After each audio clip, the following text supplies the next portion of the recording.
প্রতিদিন রাতে রাজপ্রাসাদের ছাদে বসে রাজকুমারী লিয়ানা চেয়ে থাকে চাঁদের দিকে।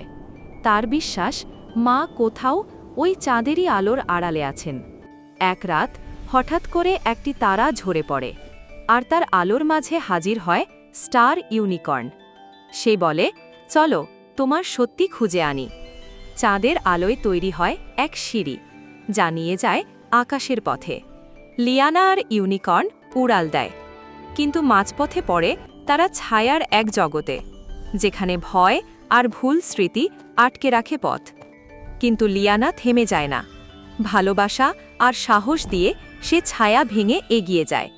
চাঁদের বাগানে এক জ্যোৎস্না ফুলের মধ্যে সে খুঁজে পায় মায়ের স্পর্শ, এক নীরব আশীর্বাদ। লিয়ানা ফিরে আসে পৃথিবীতে, কিন্তু এবার হৃদয় জুড়ে জেগে থাকে চিরন্তন আলোর স্নেহ।